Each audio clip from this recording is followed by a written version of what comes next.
Save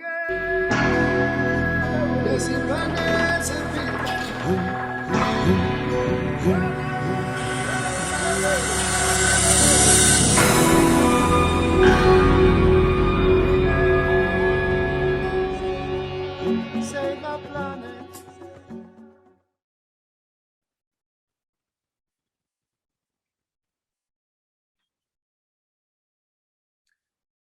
Hi, a warm welcome to you all, and thanks for your participation today. Much anticipated start to our webinar series. Just in short, what is vikela.earth? We are an environmental solutions entity focused on creating collaboration globally and finding progressive outputs for research conducted in the fields of marine, terrestrial, and environmental sciences. We hopefully will provide for better options through progressive research and advanced technology. Collective interventions we feel are far more effective than individual applications. There are always better options, and we will stimulate these choices. We face, I feel, and I think the team in majority feel that we face two major challenges. One is ignorance and one is apathy. With regards to ignorance, events such as this International Earth Day webinar generates heightened awareness and hopefully serves as a conduit or an educational tool to remove partial ignorance.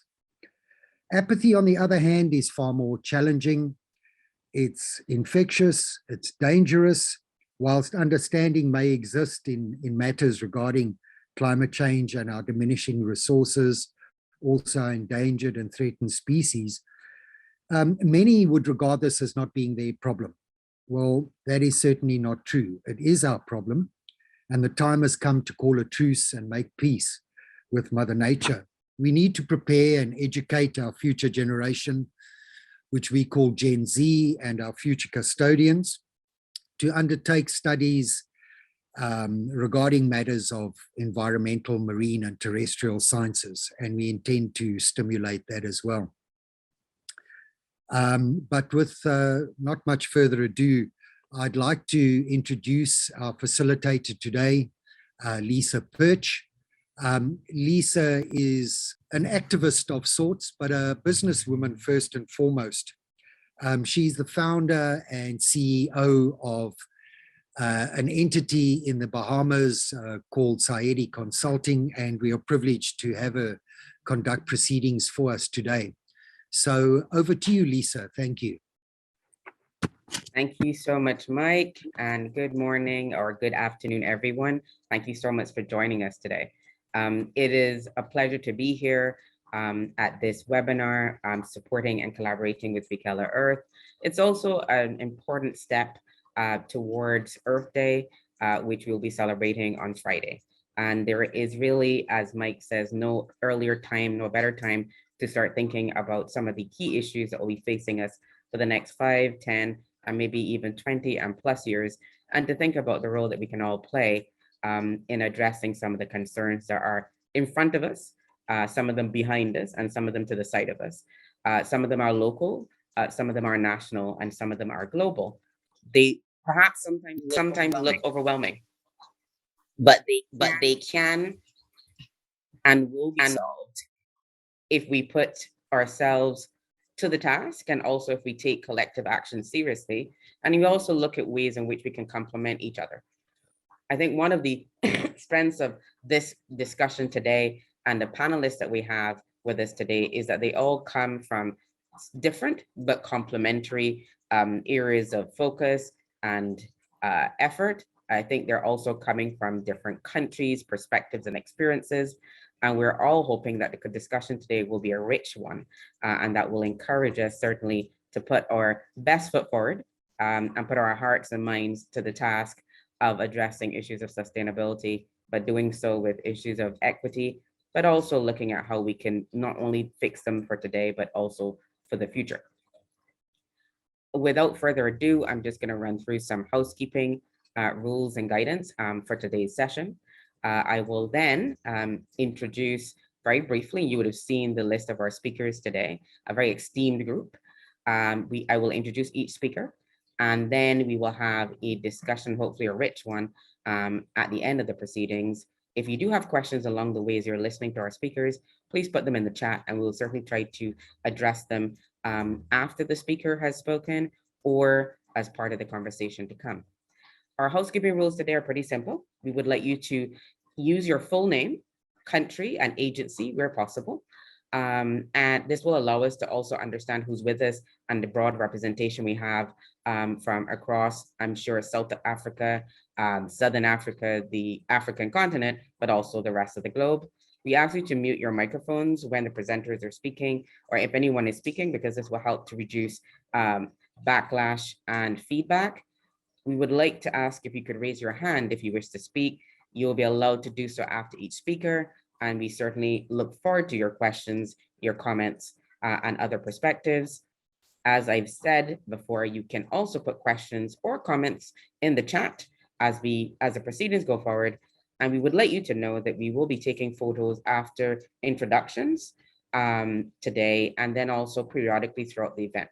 At the end of the session, we will have a wrapping and a closing up by Mike and other colleagues from vikela.earth. We will also, I assume, be putting this material also on the website, and we certainly look forward to engaging with you and continuing the conversation in other spaces and fora. With me this morning, afternoon, we have an esteemed list of professional ladies working in a variety of fields who are going to share their experiences, lay the foundations for our debate and discussions, and also share their thoughts and perspectives on how we can tackle some of the issues this morning.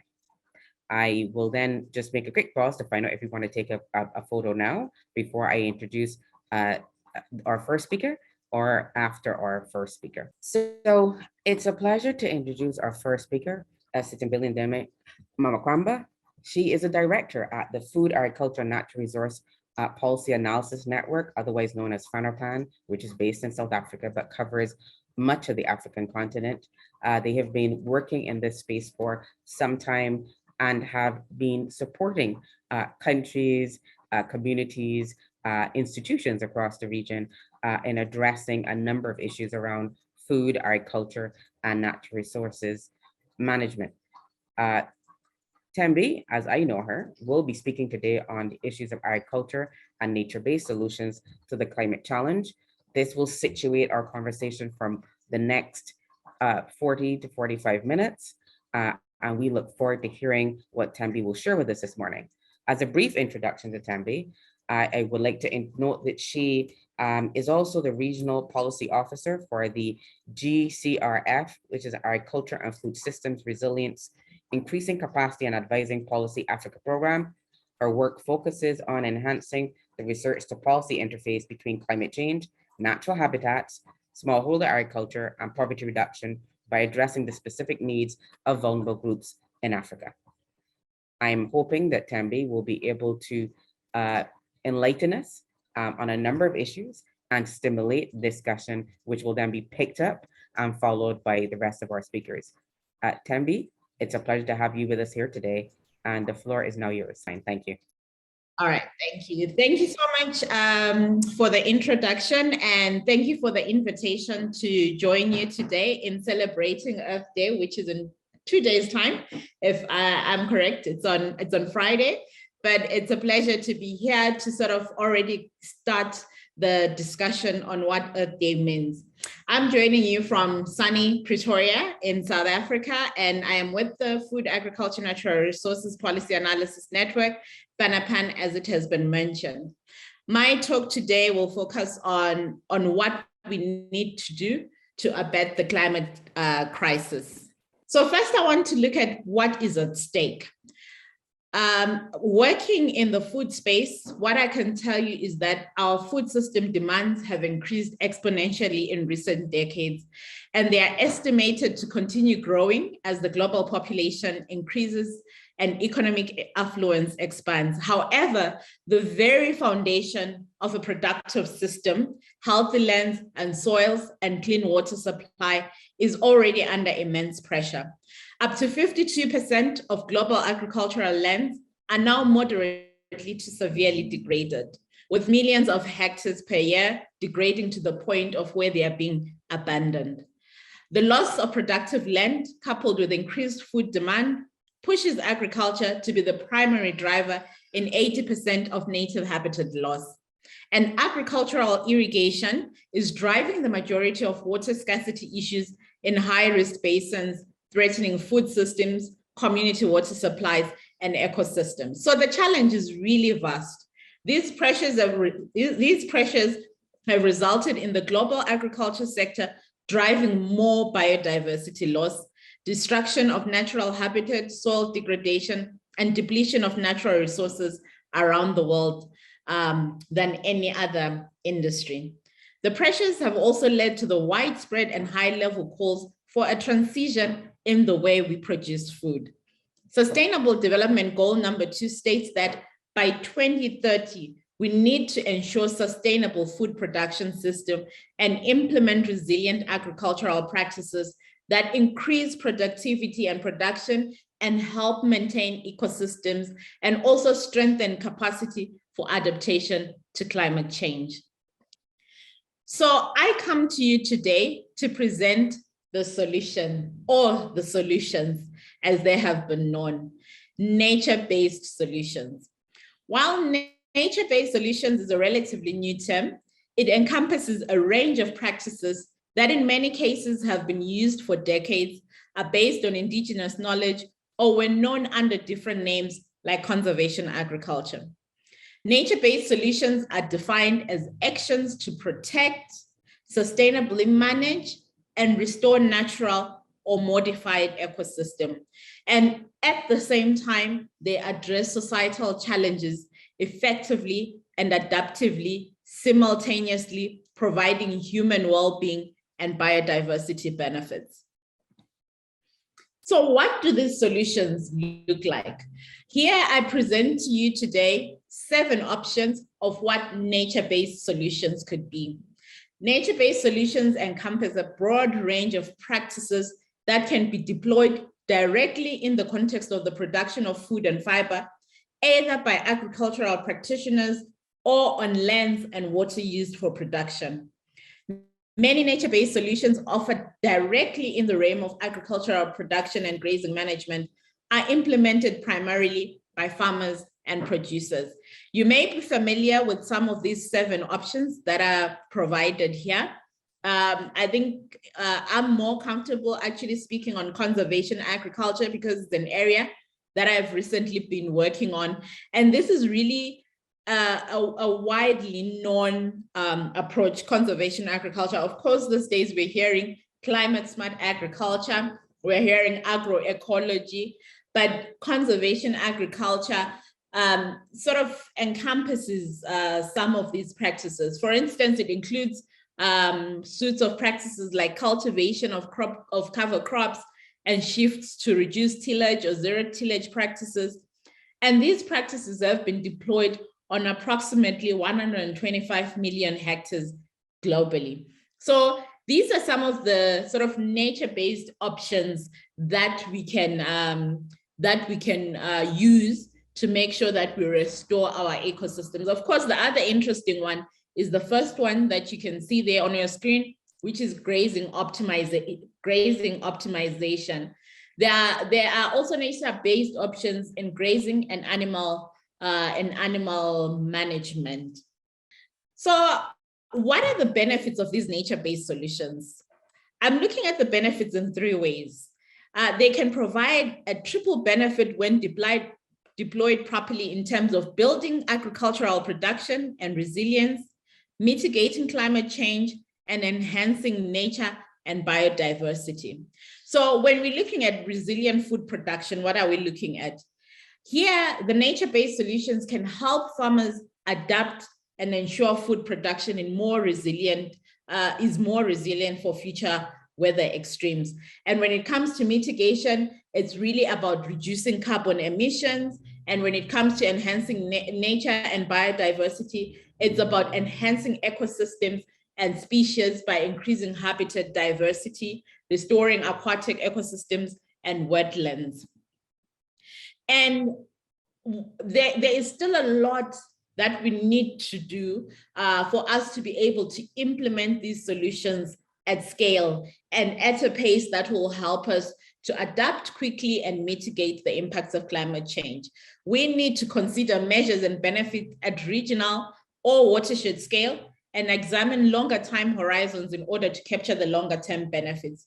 Of course, we also need to look at the synergies and the trade-offs of the multiple practices that fall under nature-based solutions. Technical assistance on raising awareness are some of the issues also that we need to look at. In this instance, some key elements that would also need to look at are around policy and regulation. Creating policy incentives or regulatory frameworks that can enhance the adoption of nature-based solutions can deliver additional public benefits. And then finally, we need good business models that enable financial models and new corporate practices that will level the playing field for nature-based solutions. Just quickly, maybe to leave you with some 3 key messages that I believe as we think about Earth Day and how we want to restore our landscapes and our ecosystems. For me, 3 things stand out. We need to realize that nature-based solutions are cost-effective. And when done well, they can deliver many different benefits, including for climate change adaptation and biodiversity conservation. So they should be planned in a way that will help us to achieve these benefits. This will require action by and close coordination between public and private actors. It is also essential that where the private sector purchases nature-based solutions offsets as part of its pathway to achieve net zero, these offsets are in accordance with social and environmental safeguards. I think for now, let me leave you with these 3 key messages. Thank you, Lisa. Thank you, Thembi. What a great start to our process today and to our discussions. I think Thembi's raised a number of issues, including highlighting that if we're going to adapt to climate change and to environmental change and a number of other challenges and hazards, mitigation in itself, not just mitigation in terms of renewable energy, but mitigation generally of risk is going to be an important aspect. And the points you raised about safeguards will also be very critical. We cannot forget that at the core of this, on the problem side and the solution side, are people. And unless we understand the people, and as Mike would have said, we understand what drives the people, whether it's apathy or excitement, we will not be able to address the issues sustainably in the long term. So we need to get them involved, engaged, and concerned, as we are, in terms of going forward and making this change happen. Thembi's also raised a number of issues, which will be picked up by the next speakers in terms of ecosystems, aquatic, coastal, marine, that will be picked up by our next 2 speakers at least. And so I'm very much looking forward to seeing what our next 2 speakers, Vanessa and Linda, also have to say. And then we'll be closed out very nicely by Katerina, who is in some ways our representative for Gen Z, but also our light in terms of identifying what are some of the opportunities and some of the innovations that are possible in terms of changing the narrative and making change happen in both our behavior and our thinking. So with that in mind, and not seeing any comments in the chat, I am going to introduce our next speaker, Vanessa Nadine Hoffler. Vanessa is going to speak to us about vital synergies between economic, social structures, and bees. And so you will see that there's a nice follow-on from many of the issues that would have been raised by Thembi, including conservation agriculture. You can't do it without working with nature. Vanessa is a student of the St. Gallen School of Management, Economics, Law, Social Sciences, International Affairs, and Computer Science in Switzerland. If you will see from the school itself is embedded and has embraced the idea that we need multiple forms of thinking and structures and thought in order to solve problems. So Vanessa is coming from a rich background in terms of our studies, in terms of how to bring issues that perhaps in the past we've never brought together, should work together in synergy. She examines new ways to combine economics with environmental and social matters in a vital, fresh, and innovative perspective in her presentation on the economic importance of bees and beekeeping. and the lessons learned from analyzing these essential insects and their behavior in a case study of human bees in China. Vanessa is ready to go, I believe. I myself am looking forward to this presentation. We've heard lots of discussion about bees and their importance to our ecosystem, but I agree with Vanessa that I think there are very many lessons that we can learn as well, not just in terms of bees as pollinators, but how they function, how they work together, how they collaborate. And there's as an opportunity for us not only to work with nature, but to learn from nature, which is something that perhaps we don't do often enough. Vanessa, the floor is yours, and welcome. Thank you for the introduction. Can you see my presentation slides? Oh, right, now they're coming. Okay, perfect. So after this short introduction about myself, I would like to start my presentation about the economic benefit of bees with a quote from Albert Einstein. If the bee disappears from the surface of the earth, man would have no more than 4 years left to live. Beekeeping is an important part of the bioeconomy that contributes to sustainability. It has significant benefits for society, both economically and environmentally. Most of honeybees' benefit to humankind lies in their pollination capacity, and only a small percentage lies in bee products. Firstly, pollination services are the backbone of agriculture and an important economic factor. There are different types of bees, such as bumblebees, wild bees, honeybees, and many others, who bring their individual benefit to the national economy. Pollination services are a part of ecosystem functions and hence provide goods and services that directly or indirectly satisfy human needs. Approximately 1/3 of the plant-based foods we consume would not exist without pollination. With global changes such as climate change, land use change, and growing populations, there is an ever-increasing demand for food supply. Proper pollination can counter these challenges. Bee pollination primarily affects the quality and quantity of agricultural production. According to market prices, pollination improves global crops by an additional $235 to $577 billion. Pollination not only serves to increase crop yields, but also makes a significant contribution to the ecosystem. It improves biodiversity and increases food production without endangering the environment. In addition to the pollination service of bees, their sweet nectar as well as pollen and bee wax add an important contribution to value creation as they are used for honey and cosmetic products, for example. Beekeeping and agriculture are closely coupled and interdependent. On the one hand, bees guarantee efficient pollination and production of many crops, and on the other hand, crops provide good food sources for the bees. The final products of beekeeping include honey, wax, pollen, royal jelly, propolis, and bee venom, as you can see on the slide. Honey is the most important product in terms of quantity and as a source of income. About 600,000 beekeepers and 17 million hives produce around 250,000 tons of honey per year in the European Union. The top 3 honey producers worldwide are China, the European Union, and lastly, Turkey. But we have an issue. It's the death of the bees. Bees are dying from the success of civilization. 140 years ago, the number of beekeepers was more than twice as high as today. The decrease of beekeepers as well as bee colonies showed in most countries of Central and North Europe. The concept of death of bees is not a new phenomenon. Many negative factors affecting bees have arisen from the shift to large-scale agriculture. When most farmers were small family farms, pollinators came from nearby wildlife. The spread of industrial agriculture increased pesticide use and loss of habitat for bees, which led to a decline in wild insect pollination. In response, farmers and agriculturists began hiring bees as workers to pollinate their lands, creating a market for pollination. Monocultures, pesticides, climate change, pathogens, and destruction of habitat lead to the death of bees.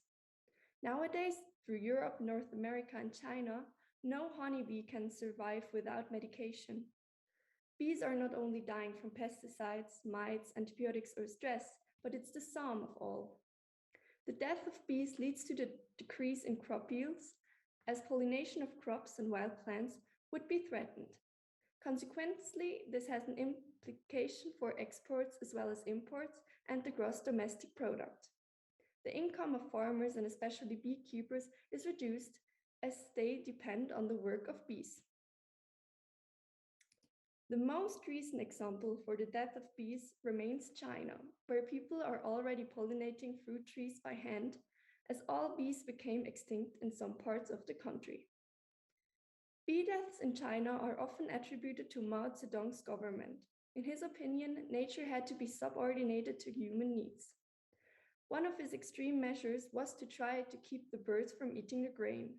These animals were responsible for eliminating the pests from the plantation. With their disappearance, the crops became vulnerable.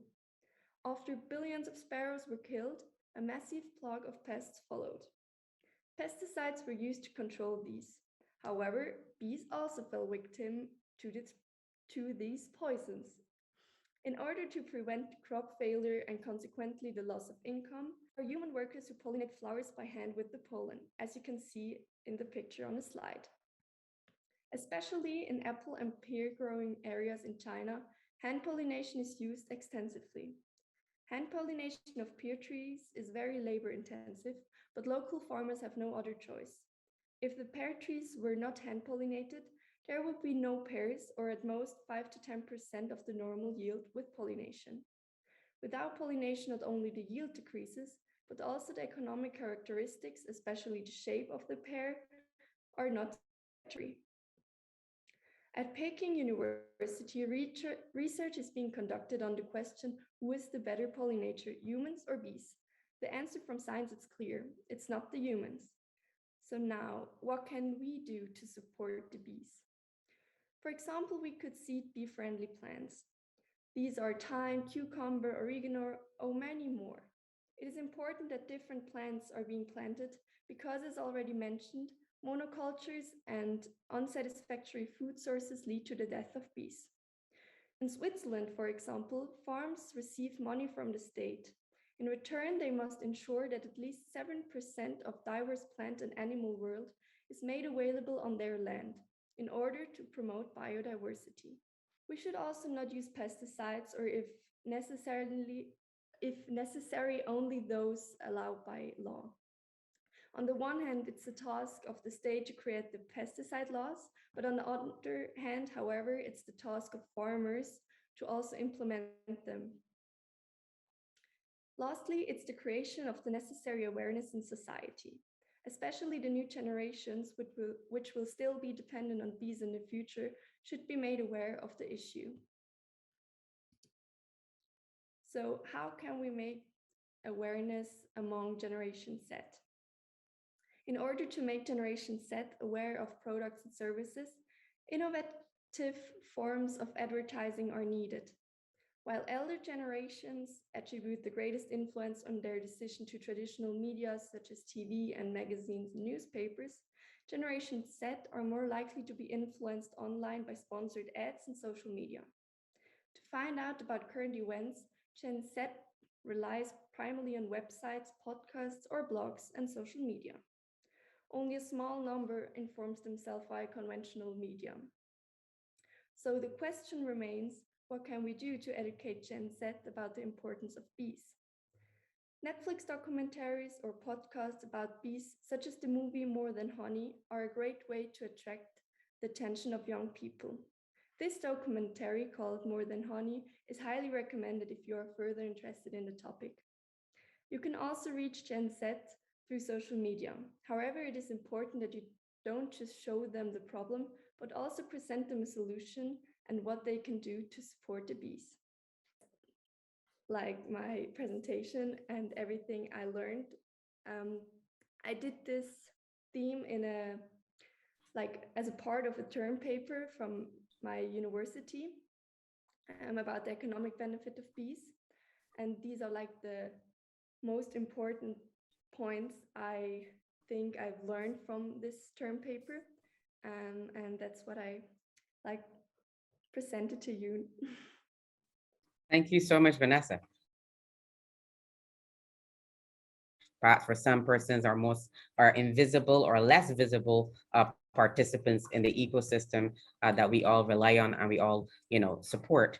It was so good that I reached out to a colleague to tell her that she should come on, even though she'd missed, at least a good part of the presentation, because I thought this was definitely useful for work that we're trying to do in the Caribbean.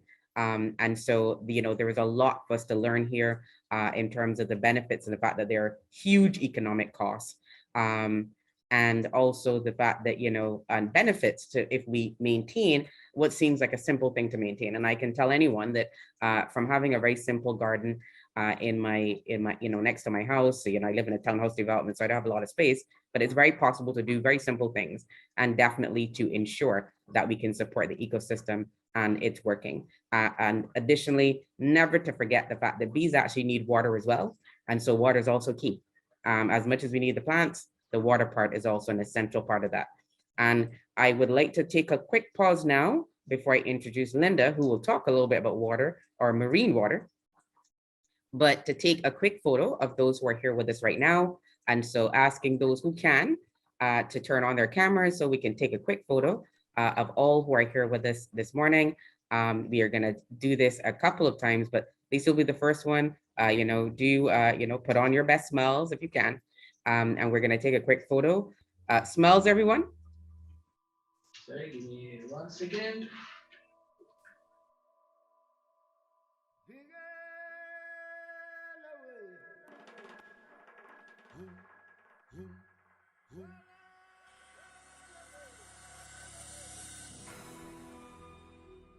And so again, it's important to see how our Gen Z, collaborators like Vanessa and Katerina are also helping us to think in new ways to bring even more information to light, to be able to understand some of the things that are happening globally and within villages and communities that we may not be aware of, and the fact that the very simple things we can do can have humongous impacts. So without further ado, thank you everyone for the smells and photos. And I would like to then invite Linda to get ready. I see there are a couple of comments in the chat, I believe. I asked our speakers to look. I think Stuart was asking if we feel traditional TV appeals to Gen Z. And that may be something that we need to think about in terms of how we engage. I think there are many ways to use both traditional and new media, and we need to be creative as we do so. So it's my pleasure to introduce Dr. Linda Penfold, who will be speaking to us about adapting to survive climate change through reproduction. Dr. Penfold is a world-renowned research biologist and is director at Southeast Zoo Alliance for Reproduction and Conservation, called CSARC, which she founded in 2011. CSARC involves a group of zoo and conservation centers focusing on solutions for reproductive challenges to support self-sustaining populations of endangered species in captivity. So Linda picks up very nicely from where Vanessa would have finished off in terms of, well, in addition to the things we're doing, what are some of the other things we need to do? What are some of the other ecosystems that we need to support? And how do we do so effectively?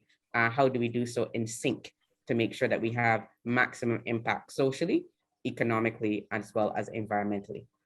Linda, the floor is yours. Thank you, Lisa, very much. And welcome everyone as Vikela.earth celebrates Earth Day this week.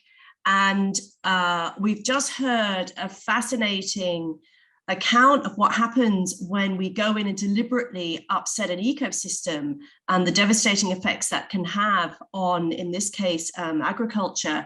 And I'm going to talk to you today a little bit about another specific ecosystem, coral. And coral reefs provide critical habitat for species such as sea turtles, many fish, and form their own unique habitat. But we're struggling also with, with these habitats as well, with these ecosystems. I'm looking for my slides. Thank you so much. So, so if we talk about the coral crisis, some of you may be well aware of this. So coral reefs around the world are challenged by climate change because that's causing both acidification of the water, but it's also causing an increase in temperature. And what's happening is these environmental stresses then lead to coral bleaching, which will eventually kill the coral, and an increased susceptibility to disease. And so for those of us that work in the field of conservation, what we know is that the key thing is to try and preserve genetic diversity. If you imagine some disease comes through a population and the majority of the animals might succumb, but a few individuals might have a slightly different genetic adaptation, which will allow them to survive the impact. And so this is the same with coral. So there are many ways we can preserve these genes from coral, so we have the maximum genetic diversity preserved. And one way is through coral nurseries, like you can see here in this picture. But what we do at CSARC, we employ a different strategy. And what we're doing is we're cryopreserving sperm. And we do this for many species. And it's interesting, to learn that coral also have gametes, have sperm and eggs, like every other animal. So why do we want to freeze coral sperm? Well, we talked about how critical the role of coral habitat is for all kinds of different species. And what we're finding is with some of the genotypes where we've been able to go in and find out the genetic makeup of individual corals, we found that some are actually more disease resistant and some are a little bit more heat tolerant. So if we can bank genetics from these particular strains of coral, then we're starting to generate some insurance for the future. And then we can introduce them back into the population, if necessary, to sort of infuse the population with new genes. But we're also banking from many other different corals because we don't even know all the benefits their genetics may confer. And so to be safe, we're banking as much as we can from as many corals as we can to provide this insurance for the future. So if you've ever heard of a genome resource bank, sometimes it's nothing more fancy than what you see here.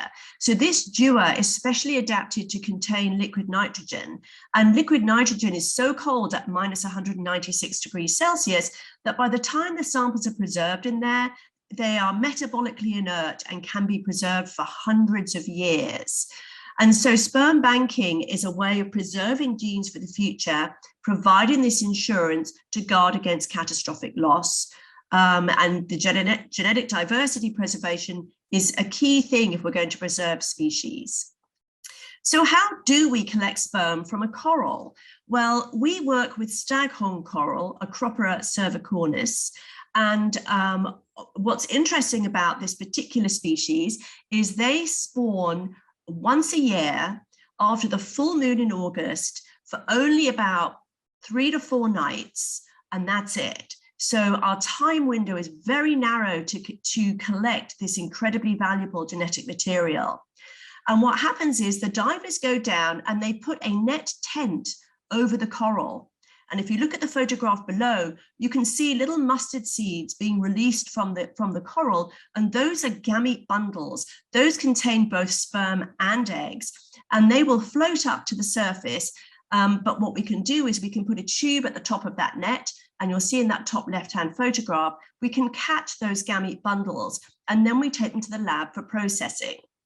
So those gamete bundles break down quite quickly, and that will liberate both sperm and eggs, which can be separated. And yes, if you look at the picture on the left, we're actually using a gravy separator to separate our gametes. So the sperm are in the cloudy portion below, and the eggs, which are buoyant, float up to the eggs. So we're able to separate the sperm from the eggs, and then we can treat the sperm and cryopreserve it. We haven't yet developed a technique for cryopreserving the eggs because they're relatively large and very lipid dense, which makes them extremely challenging for cryopreservation. So for those of you who've been wondering, what does a coral sperm look like? Here it is. It's a very classic sort of cell, something that might seem familiar with other species. And it's got a head, a midpiece, and a tail. And if we can, there's actually a video on the right. I don't know if we can click on that and play that video. Yep. And so this is what we see when we look under the microscope. Thousands of sperm cells all buzzing around super quickly. Can you play that one more time? It's a very short clip. And you'll see that the sperm are motile, and this is what we're looking for. But they have a very limited amount of time when they are motile. So it's important for us to get those gametes as soon as we can, so we can get them cryopreserved before they effectively run out of energy. And so this is how we freeze coral sperm. You'll see on the left, we've got labeled vials. And so what's critical is that the vials are labeled with sufficient information so that 50, 100 years from now, somebody can go in and retrieve a vial and know exactly what's in there. And then we put the sperm in a solution with a cryoprotectant, and we freeze it above liquid nitrogen, which is what you see in the middle. And then we will clip those vials onto a cane, and then they get stored in that dewar. And the technique we use has been adapted from Hagedorn's paper in 2017. And this group are working with Palmata, with Elkhorn coral, but the protocol works the same for Staghorn coral. This is just a little bit of data just to show that on the third night, we start to see a reduction in fertilization rates if we're doing in vitro fertilization, which drops off quite quickly. So if you look at the first point at 11:15, our divers are coming up with the gamete bundles and we're starting our fertilization experiments. But by 1 o'clock, that's only 2 hours later, we're seeing a dramatic decrease in fertilization, which means our sperm are now dying. So we only have about 1.5 hours if we want to bank the sperm to get the best results. And so what we're doing now is we're adapting our protocol, and we're figuring out ways of actually freezing the sperm whilst we're on the boat. So as soon as the divers come up, they hand the samples to us, and we're now processing them and trying to preserve them whilst we're on the boat, so we don't have to wait for the boat to come back into the dock and then for us to get back to the lab. So time is of the essence in many, many ways, and this is one way how we're preserving coral sperm. This is just an example. Of course, the other important thing is making sure you've got a really clear record as to what you've got banked and where it's from. So we record the location, we record data about the motility of the sperm. And to date, we've banked over 1,000 vials from 17 different genotypes, and we are only one of several labs who are working to preserve coral sperm. So then we can use those sperm, we can thaw them, we can mix them with the eggs, and there's some pictures of embryos at the top as they go through their embryo development phase. That last stage at 10 to 12 is affectionately known as the cornflake stage or the prawn chip phase, because those are the later stage embryos. And then if we're lucky, they will settle and will eventually grow into individual corals that can then be outplanted onto the reef. So that's a very short account of one of the strategies we're using to help preserve genes, to preserve coral reefs for the future. And so our call to action, what can you do to help? Wear coral safe sunscreen, that's great. Turn off your lights when you don't need them to reduce energy consumption, and reduce, reuse and recycle for a greener planet.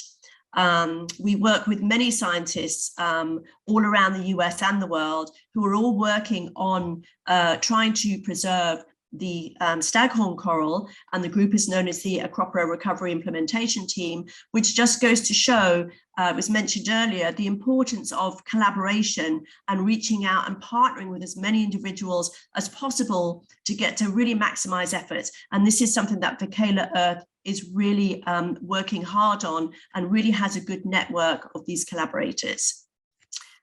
Well, thank you for your attention, and feel free to put any questions in the chat. Thank you so much, Linda. That was fascinating.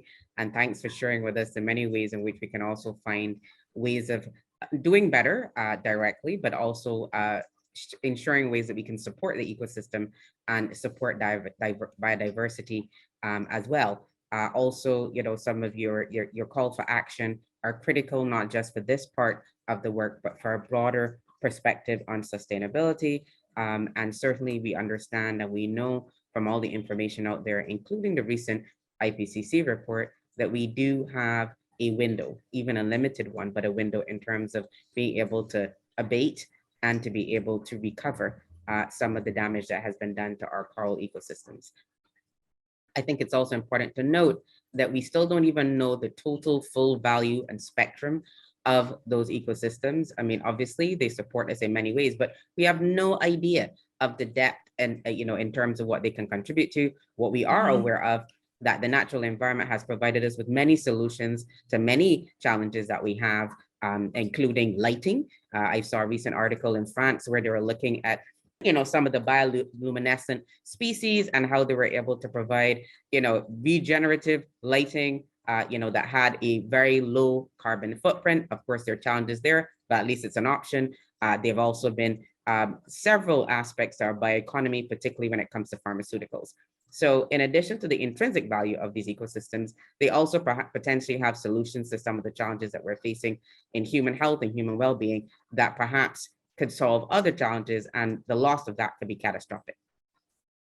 It has been really a pleasure to listen to the presentation so far, particularly on behalf of, as I represent Society Consulting Barbados, Inc., and we are a very fond and big proponent of conversations and discussions like this. And without further ado, we want to make sure that we also reinforce and hear from our second Gen Z representative on the group today, Katerina, who will be sharing with us a broader perspective in terms of some of the ways in which we can start to engage and broaden and focus some of the work that we need to do in terms of engaging the public. Katerina Bujagis will be talking to us this morning about an unimaginable global crisis, but also some of the opportunities to address and to reverse some of the challenges that we are facing. Katerina was born in South Africa, and she is a young environmental scientist who now resides in Zagreb, Croatia. She strongly believes in environmental education, awareness, and community connectivity as a key path to a more sustainable future. And you see where she's picking up from exactly where Linda ended off. She will examine the dynamic nature of our environment, looking into the roles and influences that different generations play on our natural environment, making sense of crises like wars and pandemics, and the importance of individual actions as some of the aspects that will be important, as much as we will also need to work collaboratively and collectively as well to be able to address the broad scope and depth of the challenges before us. Katerina, welcome, and the floor is yours. Thank you for the introduction, Lisa, and welcome and thank you to everyone that has joined us for today's webinar. Yes, I'm Katerina Bojagis-McLeod. I'm an environmental scientist for vikela.earth, and today I'm going to look at a number of various topics concerning the environment. When looking at any environmental challenges, they are often extremely complex, so for today's discussion, I've kept it fairly general, but hopefully interesting and educational at the same time. I'll be looking into the following key points for my discussion today. The environment is a dynamic system, generational gaps in the roles they play in our natural world, an unimaginable global crisis, and lastly, the importance of individuals' actions. These topics, like most when it comes to the environment, are connected on some level. So getting right into it, the environment is a dynamic system. What does this mean? A dynamic system can simply be defined as a system that is constantly changing. Current conditions within a dynamic system will influence and change any future conditions. Understanding this nature of the environment is probably one of the most important fundamental aspects when evaluating and understanding our environment. In essence, it opens the door to the phrase predicting the unpredictable. This aspect of the environment often makes solving environmental problems that much more difficult. And it's because of this that the importance to stay up to date and educated on environmental conditions is so vital in the fight to save our planet. It is also essential to be able to keep an open mind and be able to shift certain mindsets in order to stay on top of what is best for our current environment, instead of trying to fix a past environment. I used a simple diagram to try to explain a dynamic system. They're usually quite complex, and I'll also use a simple everyday example to try and explain it a little bit better. So I'm going to look at cooking a pot of rice. Your current state would be the pot of rice you're about to cook. And then depending on any external factors, it will result in your future outcome. So you can either cook a perfect pot of rice, everything goes well, or you can have outside negative influences that result in you burning the pot of rice. And depending on what the extent of these external forces are, you'll have to take your future outcome and decide what to do with it. Either you're going to eat the pot of rice, you're going to throw it away, or what's your next step? And this is exactly how we need to start perceiving our environmental challenges and adapting our mindsets to the current situations instead of having a fixed approach to all of them. So that's a dynamic system. My next topic for discussion is generational gaps in the roles they play in saving our natural world. Whether we like it or not, often the generations we are born into will shape our outlooks and positions on a number of topics, sometimes consciously, but most time not so consciously. Before going any further, I do need to stress that most of what I'll be saying are based on generalizations and don't necessarily depict individuals. When dissecting different generations, it's often the older generations that will have more powerful positions in their communities, as well as more life experience. It is also often these generations that are more set in their ways and the mindset, why change what isn't broken? The younger generations, for the most, grew up in a world that I consider to be bigger, mainly due to the internet. Unlike their older counterparts, younger generations weren't directly dependent on their direct communities for information and were exposed to a lot more knowledge and global connectivity from a younger age. These generations tend to be more open-minded, feel passionately, and voice their opinions strongly. That being said, they also tend to be impatient and often too passionate for their own good. When looking at these generations on an environmental basis, it is so important to keep in mind that one generation grew up and was shaped by a completely different world to another.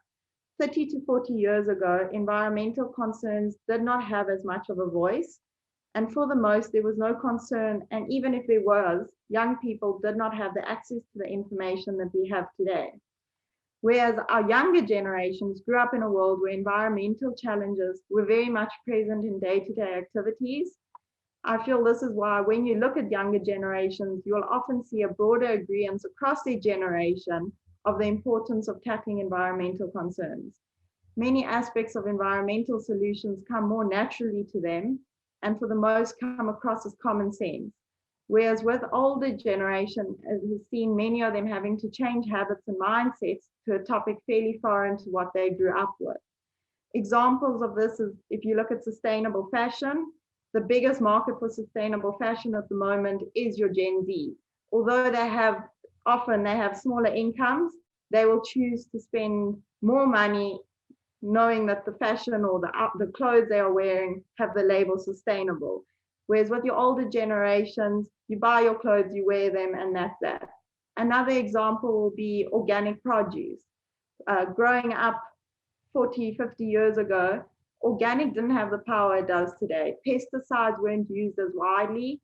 Knowledge wasn't shared as much. So paying the extra for organic produce is unfamiliar for a lot of the older generations, although it's becoming more popular now.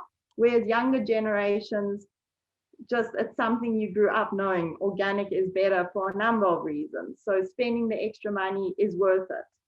That being said, in order to be able to stand a chance in this fight to save our natural environment, it is vital that we bridge the gap between the younger and older generations by understanding each other, sharing knowledge and life experience, and opening our minds to different possibilities and ideas. My third topic has to be one of the scariest when it comes to assessing the importance of acting now as opposed to leaving the problems to someone else. I remember sitting in an after-school ecological class when I was about 13 years old. Some students from a nearby university came to address us and showed us a documentary about a world without water. It was something really scary to watch, and it left you thinking, but at the time it was completely unimaginable. There was no way our world would run out of water, and I left it at that. Fast forward to 2020, and the unimaginable started to become imaginable.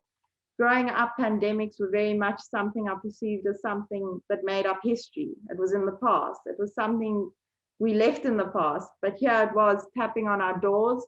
And to make matters worse, no one had the answers. No one could make it go away. And most importantly, no one could fix it. The world was facing a global crisis, and the powers to be had absolutely no way of making it any better. For many, the pandemic showed just how quickly life as we know it can change. This led me right back to the 13-year-old me sitting watching a documentary about a world without water. The environmental scientist side of me knows the crisis we face when it comes to water, air quality, and even food security is very real. But the human side of me never believed the world would allow this to happen. I always believed someone would fix it, someone would stop it before it got to that point. But here we are, and the crisis is really, are they really that unimaginable anymore? Are we going to fix it now or wait until it's too late? And then what? Who gets the last bit of safe drinking water? Who gets to buy the last oxygen machines when the air just isn't safe enough to drink anymore? The war with Russia is just another instance of something that was never meant to happen in this day and age. And if wars like this can start over something seemingly frivolous, what will happen if we start fighting over water or air or food, for instance? Is it that impossible that wars could be started over things that we have always thought will just always be there? And then this leads me to my last point of discussion, which is all about individuals' actions and the importance of individuals acting now. There are currently close to 8 billion people on this earth, many believing someone else will fix the problems. Majority all believe that the little bit they contribute negatively to the environment is insignificant. Now consider how much plastic you have used today or general waste in your trash can at home right this instant. Multiply that number by 8 billion, and that is your average footprint on this earth. Does that scare you yet? It should. We are now at a point where we need to take action into our own hands and be accountable. The importance and significance of each person's individual actions in this fight is now more important than ever. It's not about doing big gestures or complete overnight changes, but rather evaluating ourselves and improving with each day within our own means. Individuals need to stay informed, start small, be conscious, educate those around them, and lastly, find a voice. Some examples of trying to change your way of life. The most important is small habits need to change. So one I like to use is looking at your trash can or dustbin and trying to decrease the amount of waste you produce daily, weekly. Try and beat each week. Try and half it. Look what's in there. What are you wasting each week? Is it plastic? Is it organic waste?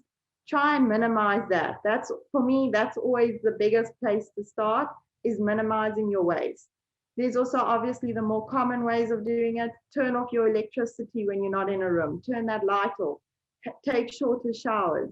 All of those daily habits contribute majorly on a bigger scale if each person starts taking their habits seriously.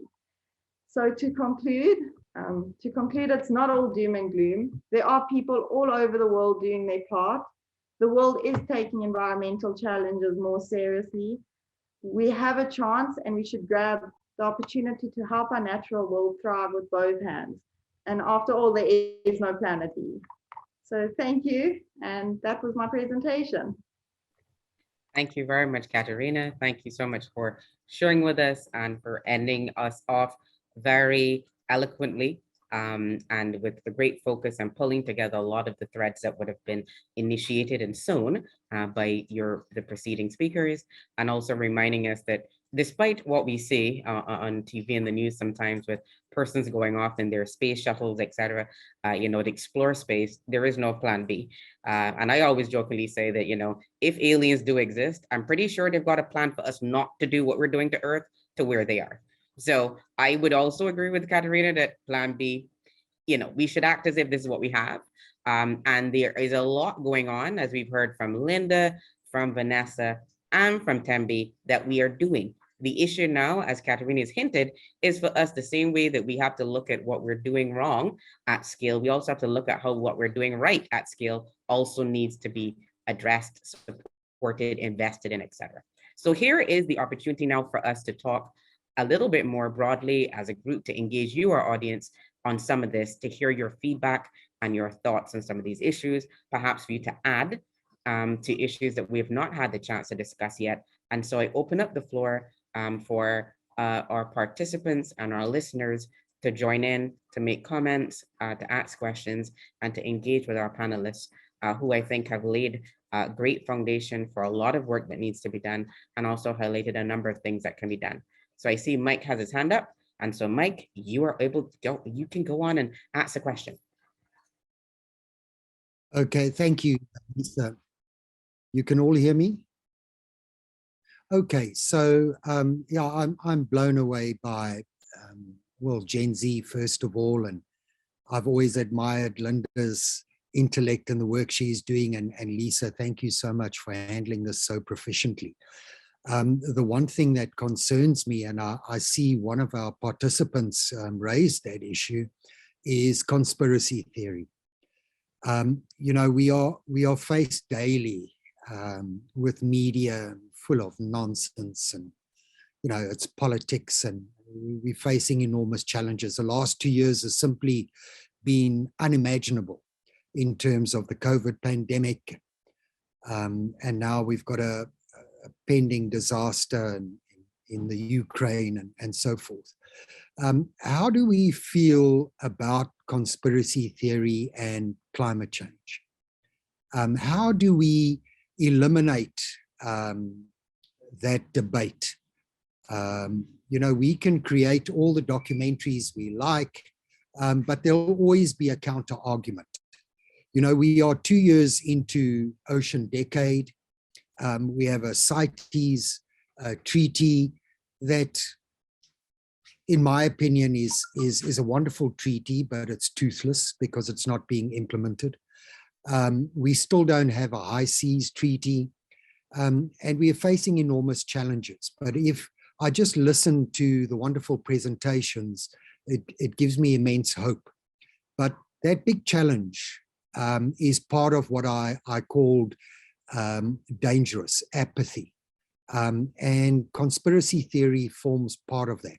How do we overcome that? I think that's a great question, and it really brings to the heart of the matter some of the issues that we have to think about in terms of how we can convince, how we can activate the passions and the interests and the hearts of those around us, but also is a long-standing historical problem we've always had. We've always had conspiracy theories. If you read the Bible, there were plenty of them. In fact, if you think about how Jesus was crucified, it was all pretty much a very well-crafted political conspiracy theory.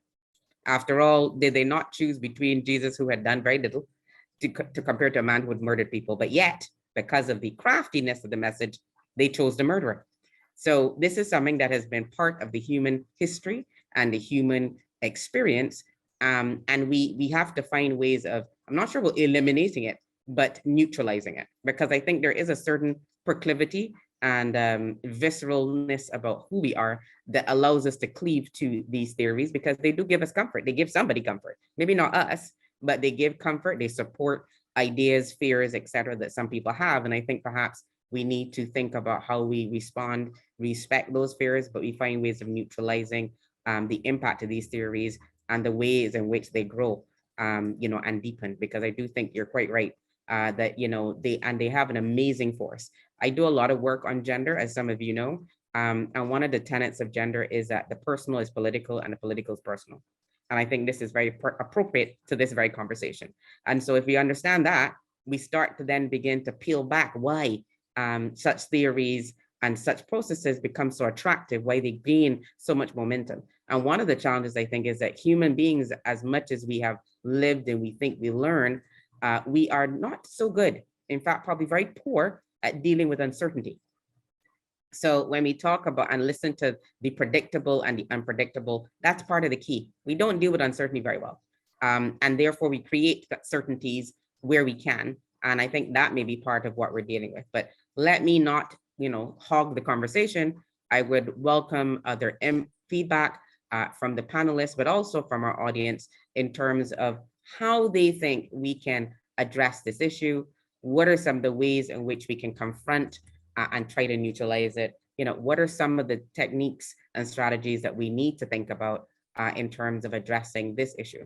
And including not being distracted by some of this, because we have hard-fought momentum and collaborations, and sometimes it's difficult to see our way past some of the attractiveness of some of these discussions that are happening on the side.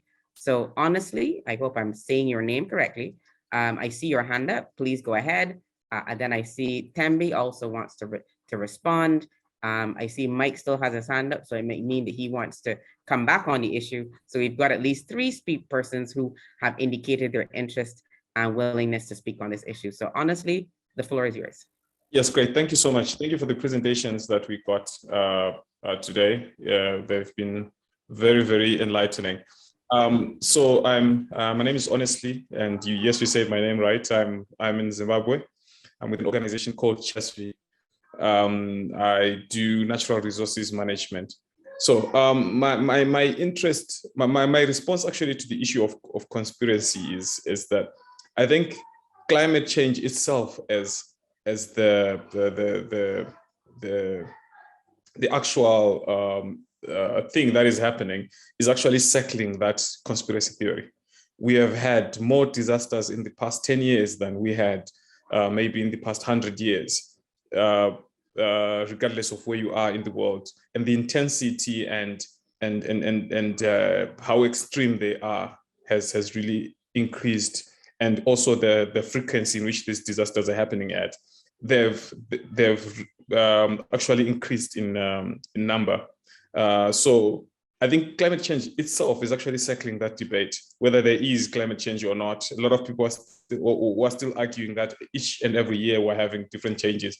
Right now in Zimbabwe, it's freezing cold. It's in the middle of April, and it's been raining like crazy in the past couple of days. And this time last year, it was very hot and very warm, and you can see these extreme weather conditions that we're actually experiencing, and they've been changing in the past 10, 15 years. We've had more cyclones in the past 5 years than maybe we've had in the past 20 years combined in Southern Africa.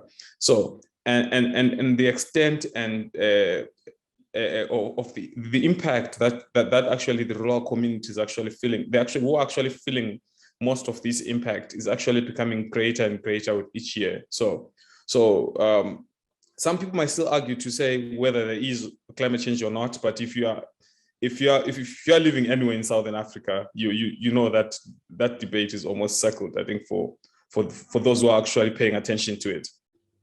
Thank you very much. Thank you, honestly, and I think that's also another pattern of human history.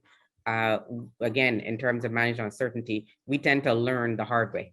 And so I agree with you that the spate and the dynamism of challenges facing us have been quite incredible over the last period of time, and have put front and center the fact that extreme events, not just in the climate, but in other ways are part of our normal now.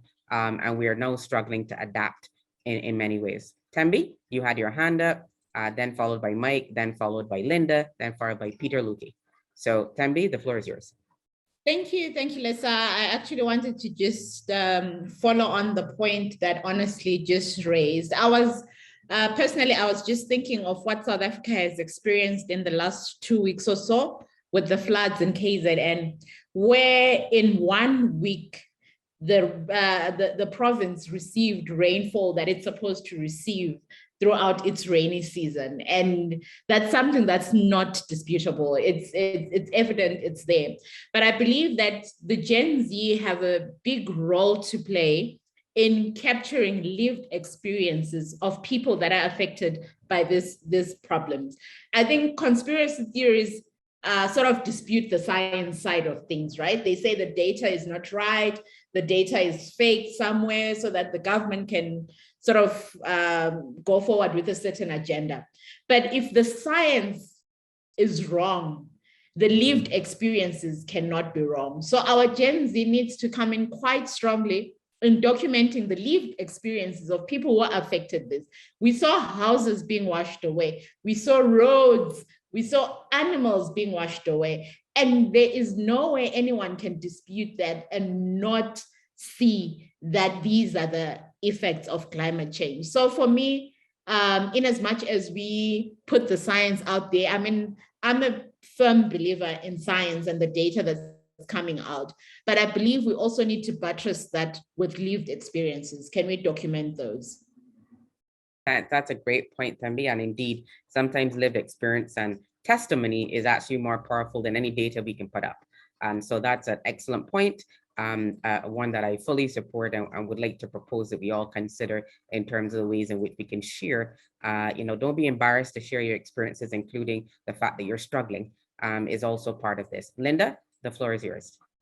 Yes, thank you. And I think building on from what Thembi said about the importance of science, it's important to continue to do good science and continue to produce those results.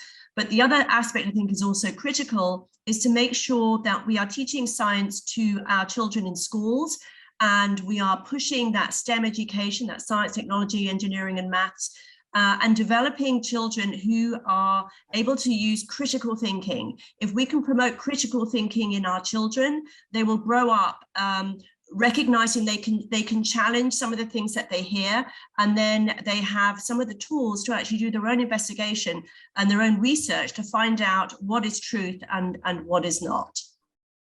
Thank you, Linda. That's a great point. Critical thinking is perhaps not something that we think about, pun intended, very often, but it's actually part of the toolkit that we all get as humans, because it's not just about climate change and science, it's in our own lives to understand who's to be trusted, who's not, when somebody's trying to scam you or not. These are basic things that we all try to have and try to learn and deploy. And it's important to really instill our young people with these capacities. Mike, I know you've had your hand up for a while, so I'll give you the floor, and then I'll ask Peter, followed by Honestly, and I'm checking to see if there's anyone else with their hand up who wants to contribute. Please feel free to put your hands up, and we will definitely come to you shortly. Mike, the floor is yours. Okay, this is more of a comment, and I'd like to just add to what Linda has just said. It's our intention as vikela to petition authorities to introduce environmental, marine, and terrestrial sciences at school. We have lifestyle studies and basic biology, physical science, and mathematics. That no longer is good enough. We have to educate the young. And then the second comment that I'd like to make, and I know I've discussed this with Linda, is science is not finite. It doesn't stop at peer review. And when does science or research reach its ethical boundary? Do we consider subjects like cloning and so forth? Is that playing God? Is it ethical? Those are things that we have to consider, because there are certain species that are vital to certain ecosystems that will have devastating effects upon mankind. We are in a position to reverse certain declines. And if not, we are able to reverse them. It's not too late, but we need collective interventions, and that can only happen through collaboration. Thanks, Lisa. Thank you, Mike. Peter Lukey, welcome. Hi there, Lisa. Thank you very, very much. Yes, my name is Peter Lukey, and I'm from the South African Department of Environment, Forestry, Fisheries and Environment, and I look after knowledge and information management. And first of all, thank you very much to all the presenters. Really, really interesting and inspiring stuff. From my side, we've just finished a series of surveys of South Africans' levels of attitudes to the environment. And one of the concerning things is that 46% of South Africans would be regarded as climate change denialists, I'm afraid. That's 17% of individuals don't believe that climate change is actually happening, and 27% believe that it's a natural phenomenon. Disturbing, and we're about to start debating our climate change bill in Parliament. But if you've got nearly half the South Africans not even believing that it's a problem, you don't have a receptive environment to actually have those kind of policy interventions that were talked about in the presentations. The analysis shows that in actual fact, that level of awareness or lack of awareness, if you wish, and that's why I was talking about the false facts and conspiracies as well, is mostly in the older generations, as correctly pointed out. The younger generations are far more sussed about these sort of situations, that they've probably been exposed to far more levels of no propaganda and so on and so forth. But the unfortunate thing is that they are not the people with the power. It's not the younger generations that are protecting the fossil fuel industry. And these sort of situations. So there has to be an exceptionally important crossing of the generational lines where children actually start speaking to their parents and demanding things of their parents. Because even if we look at the environmental education stuff, we already have a far higher level of awareness amongst the Generation Z than we do amongst the older generations. And yet it is those older generations that have the power. So it's one of the major things that we've looked at, and Tempe and honestly are really spot on. In terms of these sort of situations, in terms of the work that we're doing around outreach, is that we've stopped talking about modeled climate change impacts. We're talking about observed climate change impacts. So it's not a case of people questioning the science, because now they can't question what is actually being seen by individuals. So it's not a theory anymore, it's actually lived experience. But in actual fact, the documentation of that lived experience is very, very sparse. To try and find that information is really, really difficult. I mean, there's huge amounts of anecdotal evidence around the increase in hurricanes and the increased cost and the cost in lives and these things. I mean, the tragedy of Durban is so close to our hearts at this sort of situation.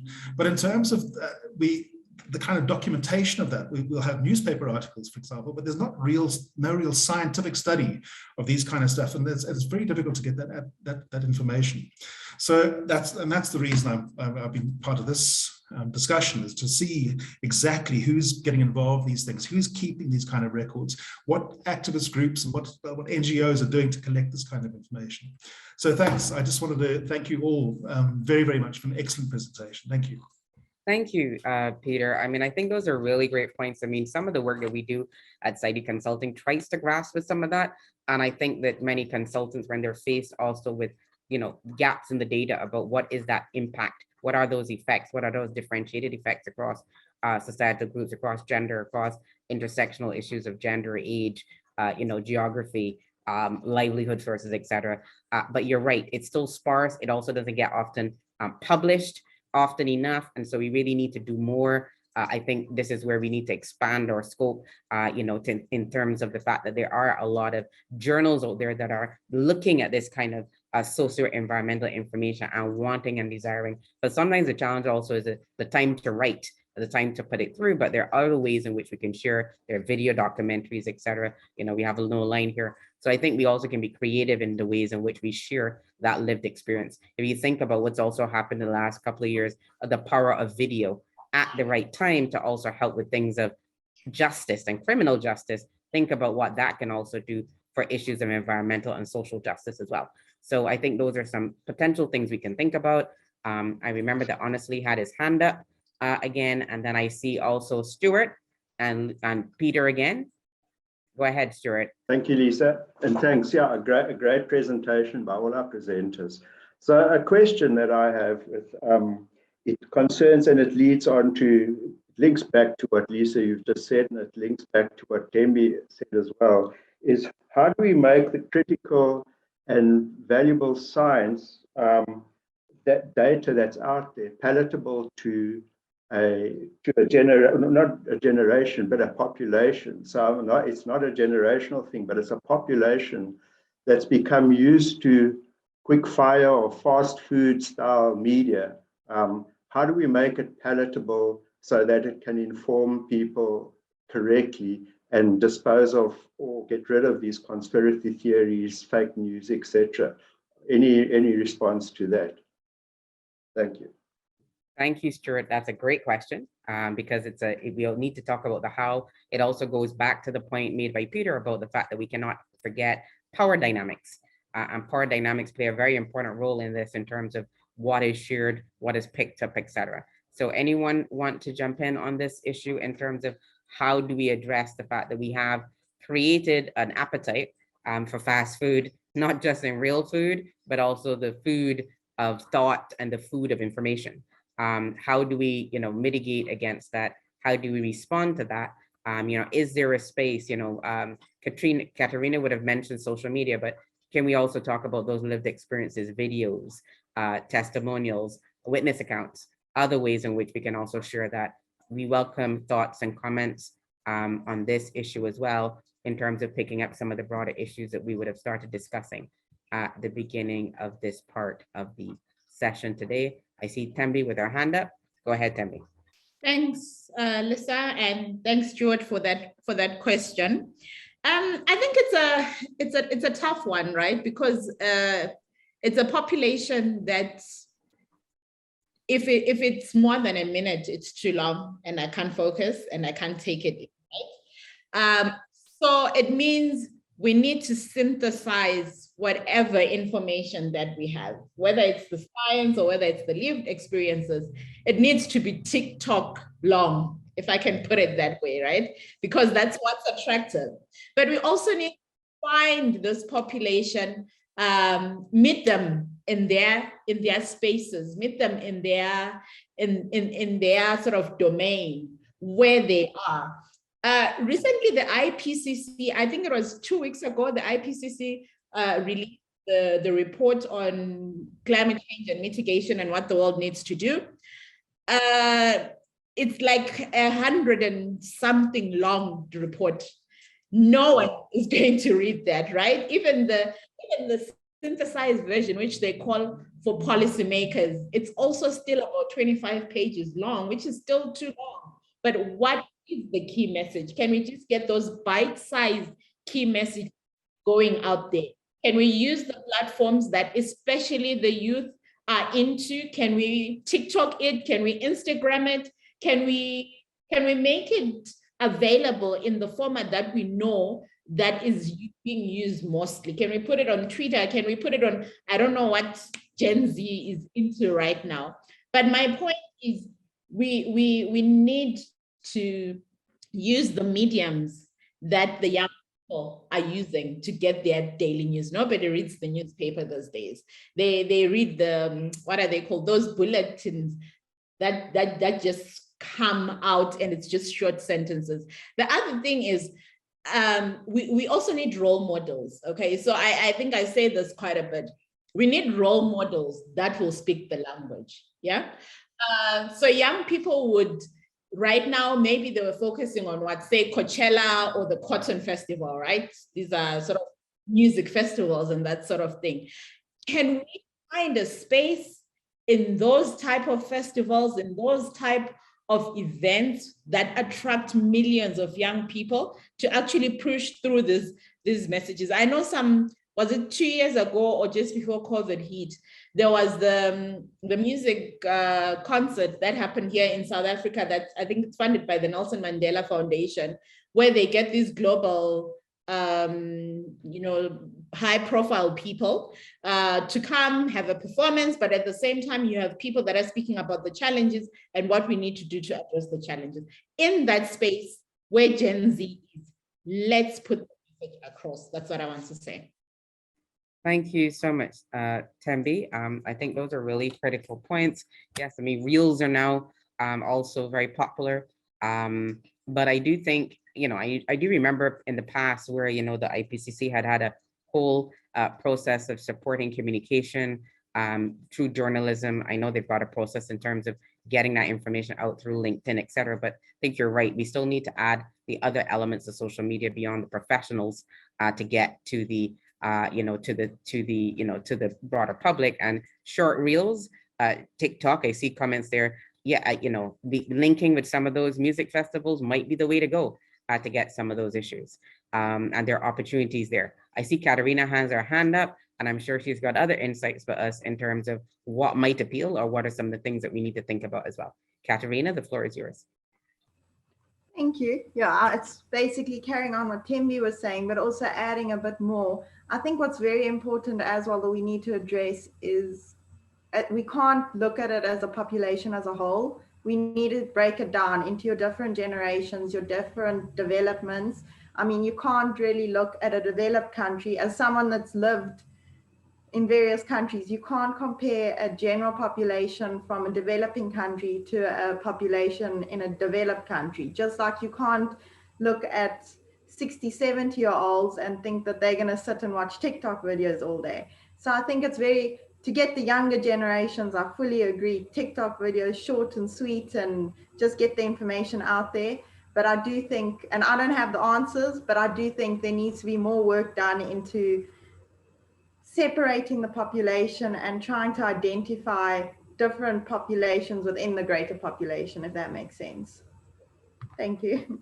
Thank you, Katerina. I mean, I think that picks up on the point of the work that Peter and the colleagues in the Department of Environment are doing to understand what are some of those patterns, what are some of those groups, and perhaps the fact that sometimes the groups are not just split by age. You know, it may be a combination of factors, your age plus your, you know, the sectors you've worked in the past. So, you know, if your family has been reliant on natural resources, you're probably less likely to want to believe that climate is an issue, right? And so we need to also understand some of those intersectional issues as well, in terms of how we reach and we engage. And so I think what I'm hearing you say is that nuanced approaches, understanding population groups, but also understanding the wedges in those populations where perhaps age plus, you know, original source of income, family or cultural identity issues based on economic livelihood patterns may also be key. And that is where you can actually link in somebody who might be sitting in South Africa and working in a mining community to somebody who might be in a mining community in a developed country, because they may actually share things in common. And if we look at it in that way, we can also find ways of addressing some of the patterns that we're seeing. Great point. Thank you, Katerina. Anybody else want to jump in at this point on this issue about how we reach out, how we change, influence the narrative, how we engage more effectively with the populations that we will have to persuade, engage, and activate in ways in order to be able to address, as Peter also said, when the climate bill is being debated, making sure that there's a movement and an enabling environment for that to be passed, but also to be implemented. We all know that sometimes we can pass things and they can be brilliant, but then they don't move, they don't get implemented. And we need the public to do that, because if there's one thing that politicians tend to listen to, it's the people who vote. Yes, please. Yes, we can put up the poll, please do. And while we're putting up the poll and ask you to respond, we would like to also have other thoughts. I see there's some comments also in the chat, you know, which also reinforce some of the points that were made. And we welcome those, including Faith saying that short reels and short TikTok videos, you know, and trending music always work for social media. That's a great point. And then also, you know, comments about, you know, engaging with young people and the influence they can have, particularly children, on their parents, has been tried and tested. And it's definitely probably one of the things that we do need to think about. Education of policymakers before the debate. Yes, very key. Parliamentarians are people too, and we need to find ways to also influence them as well, in terms of understanding what they're debating and the implications of it, and also the implications of not doing it in a timely fashion. Because I think one of the things that often may not come through in some of our policies is what happens if we don't do things on time. There are sequencing issues, there are time-related issues. There's going to be times when you can do something and it will have an impact, but the impact might be diminished by 50%. If you remember Linda's presentation, she mentioned 2 hours, and that by 1.5 hours, you actually had a rapid and significant decline. That to me is a signpost of a lot of the work that we do and our lack of understanding of the fact that if we don't do things at a certain time, we reduce the impact, we get less investment from our dollars, from our time, from the resources we apply. How can we apply some of that thinking in persuading the population and the politicians to sometimes take the chance to do something now rather than procrastinating and doing it later, often when it will cost us more and where we may not even have the capacity because we're just so beaten up by the extreme events, etc. If you think about what's happening now and you ask most people 2 years after COVID, people are exhausted. They're exhausted. They're simply exhausted because it's just been intense. And part of that intensity is because we just have not been prepared. Remember, if you think about it, I live in the Caribbean, in Barbados. I mean, I too, even as a person working globally, always saw Ebola as a thing over there. even though that was not really what I was thinking, but the fact is it was something that was happening in Africa and West Africa specifically. It was not something that was present for us. One of the things that shocked the world is like, hey, no, these things can be global and it's not everybody's problem. And in fact, the African continent, which everybody expected to be blown away and devastated, came out the best in some ways, in terms of some of the things that happened, in terms of some of the numbers, etc. And so there are lessons here in terms of our adaptive capacity and the assumption that those of us who are enjoying privilege and perhaps wealth would be better, better to cope with change and uncertainty, I think has definitely taken a bit of a hit because that has not been the case at all. And so our understanding also of adaptive capacity, what it requires, also experience and learning, and also past exposure are things that we need to give great significant thought to. And we need to find ways of parceling some of that experience and lessons learned, I think, into what we communicate. I've tried to fill the gap here. I hope that persons have filled out the poll, but also welcome any other thoughts from anyone with us in terms of some of their thoughts and perspectives on not just the solutions, but I'm a proponent that I think solutions are key, but sometimes we rush to solutions too quickly without really understanding the problem. And often if you don't have the money, and I think we can say comfortably that every country in the world right now is facing a much diminished fiscal space, than it would have without COVID. And if we don't think clearly about what the problem is, we can very easily waste money, and put it towards things that actually are consequences. And so I do think that it's important to keep discussing the problem, because the more we solve, the more the problem also changes. And that is a key part of adaptation and mitigation science and practice, I would say as well. So any thoughts, any other comments on this, please feel free to jump in, raise your hand. It's a pretty open space right now. We still have 25 minutes if we want it. So I welcome thoughts. Faith, I see you're unmuted. What would you like to share with us? And honestly, I see your hand up. Go ahead while we wait for Faith to perhaps be able to contribute. I see she's unmuted, but I'm not hearing her. So Faith, let us know when you're ready. Honestly, go ahead. Okay, so I wanted to add that you find that most of these environmental challenges are transboundary issues. They thread across international boundaries.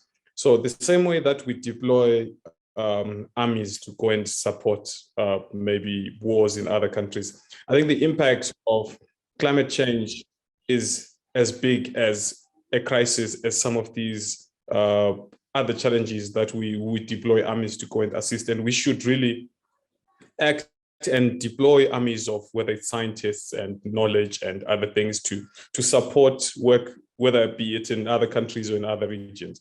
So because the problem that starts off there, it's coming your way or not. So it has to be a collaborative effort, because most of these issues, even issues to do with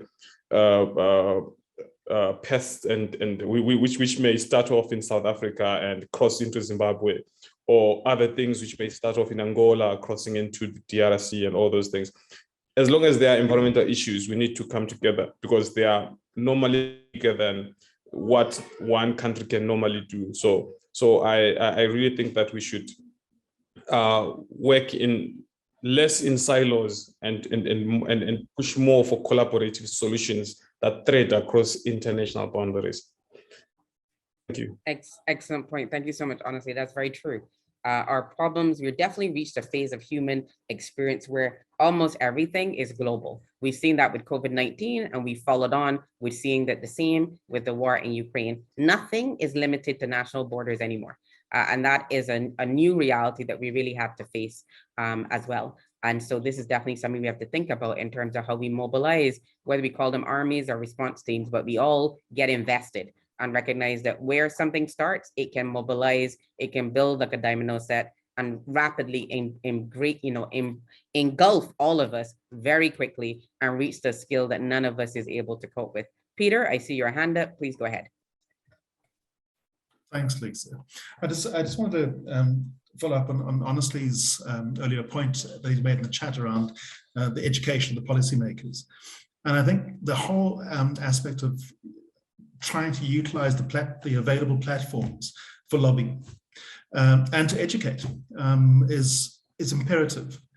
So once again, I'll hark back to the parliamentary process around the South African climate change bill, is that the Parliament will hold public hearings, and you can rest assured that the coal mining companies and what have you will be there on force and en masse to present to the parliamentarians. And unless their voices are balanced by the voices of civil society, then the parliamentarians will get a rather biased view of what needs to be done. So within this sort of situation, one of the things that really we have to do is, once again, sorting out those power relationships, is to use the levers of power, to use the platforms of speaking truth to power. And so to try and keep a very clear grasp of what opportunities exist, and then exploiting those opportunities as much as possible. Thank you.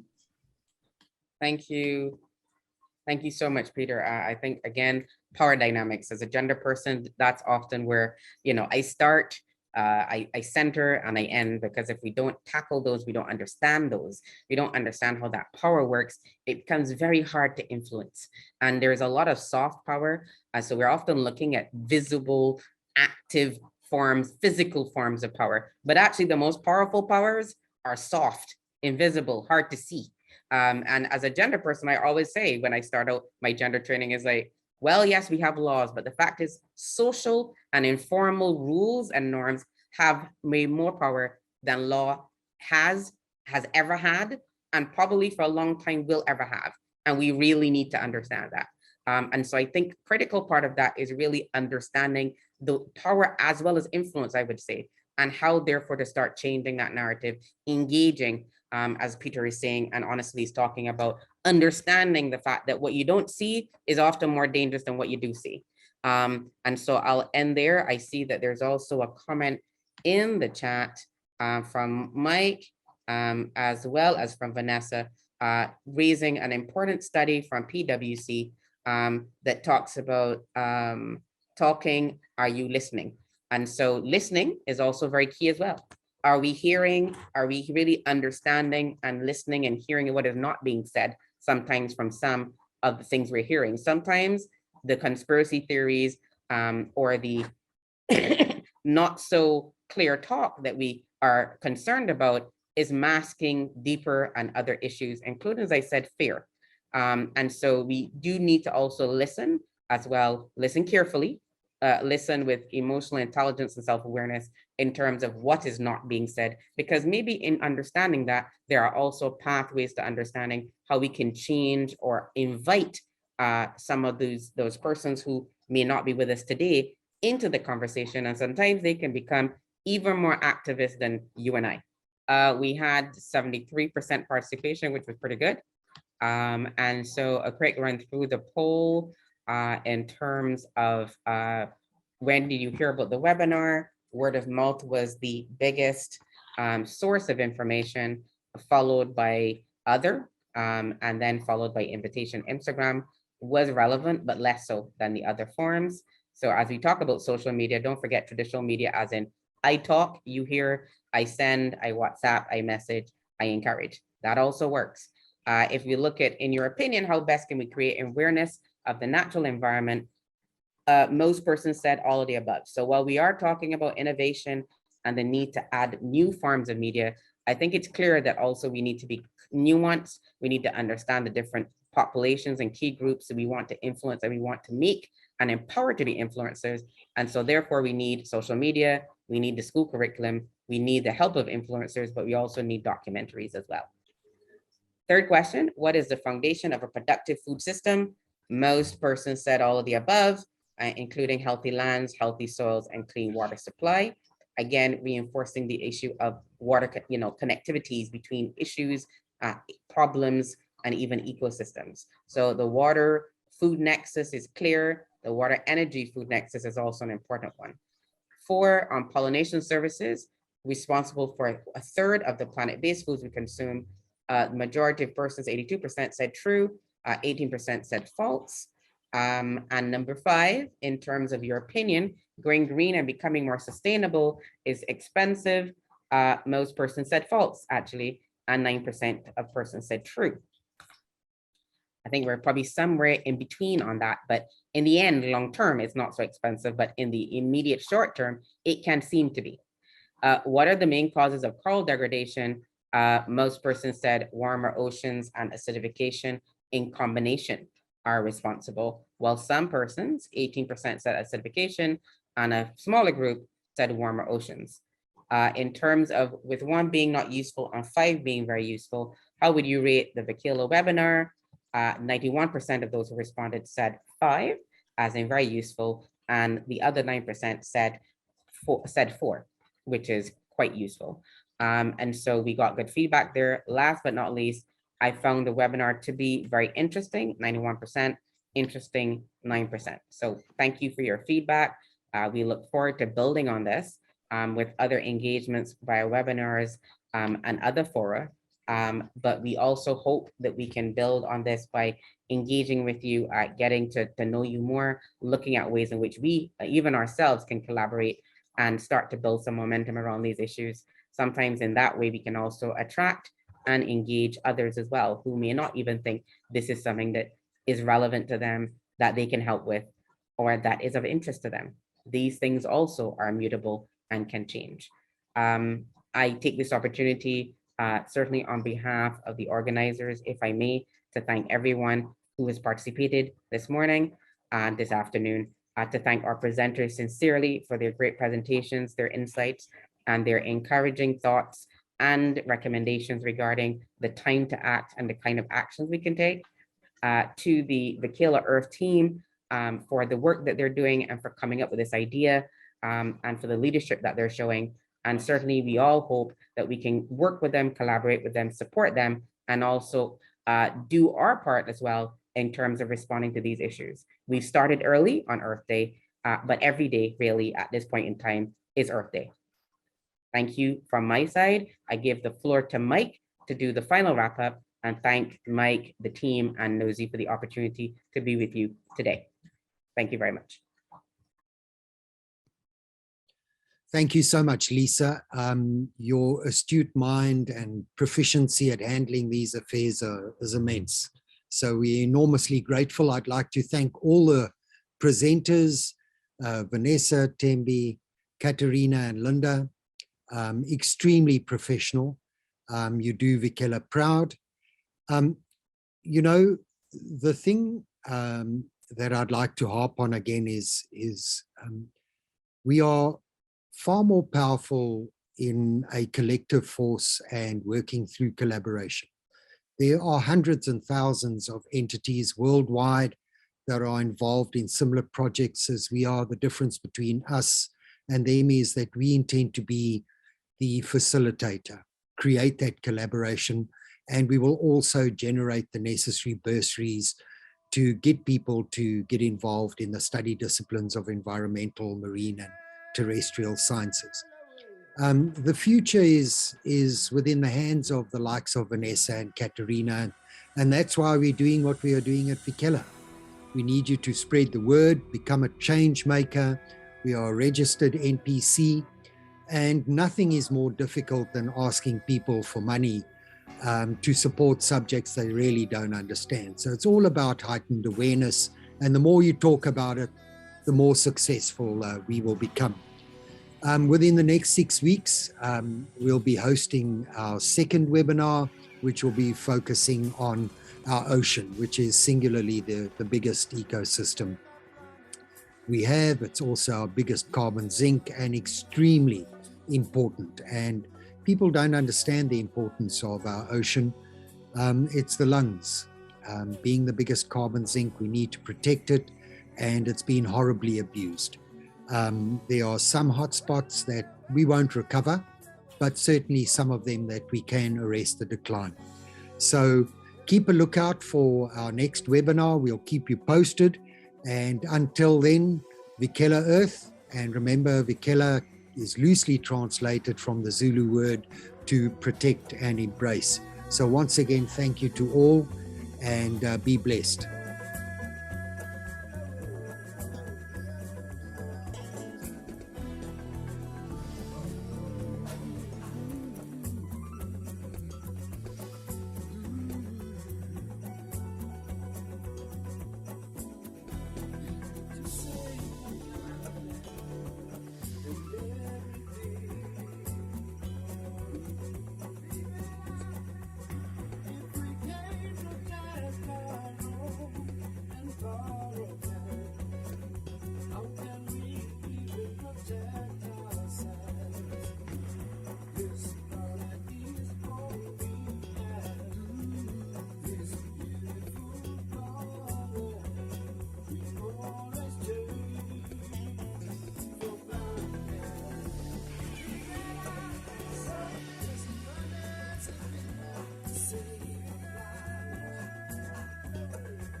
save our planet.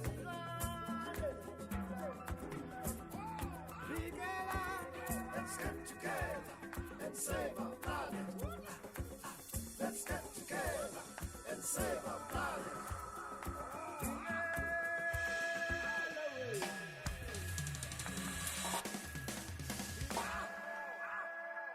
Save